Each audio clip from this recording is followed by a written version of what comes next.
Pêcheurs d'âmes, mes enfants, soyez les bienvenus à cette heure de prière, si profitable pour chacun de vous en particulier, et pour toute l'Église. Vous êtes comme la tache d'huile qui, tombée en mer, s'élargit démesurément. Ainsi en est-il de votre prière. Elle atteint les confins extrêmes de la terre. Savez-vous pourquoi? Parce qu'elle arrive au cœur de Dieu, et que c'est par son intermédiaire que les effets bénéfiques de cette prière s'étendent à l'infini.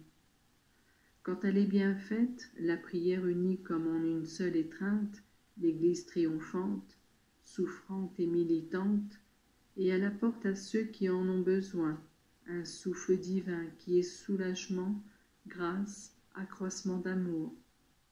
Priez, mes enfants, et que toute personne qui vient de loin forme dans son village, dans sa maison, ces oasis de piété, où Jésus et Marie se révèlent pour accroître votre foi, pour vous fortifier contre le mal et pour créer une barrière indestructible contre le malin qui déclenche ses batailles un peu partout.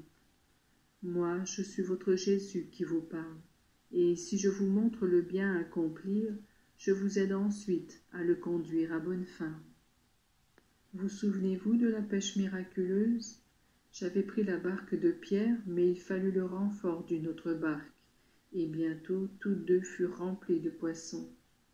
Le rôle des charismatiques ne doit pas être différent à l'intérieur de la plus vaste communauté des fidèles. Il doit être cette barque de soutien et de renfort pour la mission de l'Église universelle. Le Seigneur veut que tous les hommes soient sauvés, et il en appelle un grand nombre à travailler avec Pierre. Je désire que vous aussi vous soyez des pêcheurs d'âmes.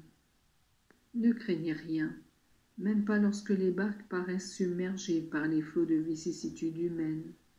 Ne craignez pas et dites avec Pierre, « Seigneur, je suis pécheur. » Que pourriez-vous dire d'autre? Peut-être pouvez-vous vous glorifier de quelque mérite? Si vous faites du bien, c'est votre Jésus qui vous aide à le réaliser après vous l'avoir inspiré. Ne vous ai-je pas dit que sans moi, vous ne pourrez rien faire? Aujourd'hui, dans une si grande confusion, il vous serait plus jamais difficile d'agir. Mais vous dites, « Je suis pécheur ». Et c'est justement à cause de cette phrase si brève et de cet acte d'humilité si grande que Dieu s'abaisse vers vous et vous fait pécheur d'âme. Ne faites pas comme Pierre qui, dans son ignorance, disait « Éloigne-toi de moi parce que je suis pécheur ». Dites plutôt « Approche-toi de moi parce que j'ai un extrême besoin de toi ». Alors toutes les choses de la terre passent au second plan. On néglige parfois jusqu'à la nourriture et à la boisson pour courir auprès de ce Dieu, qui, de même qu'il a accompli des miracles dans la création, en a accompli pareillement dans la rédemption.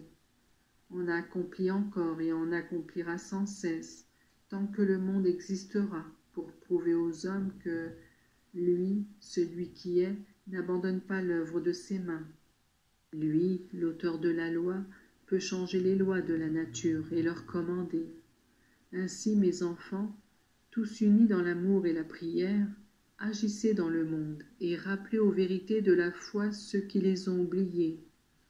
Rappelez à la loi de la charité ceux qui ne la font consister qu'en un bruit de paroles inutiles. Vous êtes mes fidèles, mes héros, et moi je vous bénis de toutes les fusions de mon cœur. Je vous mets en garde contre un danger qui pourrait être grave.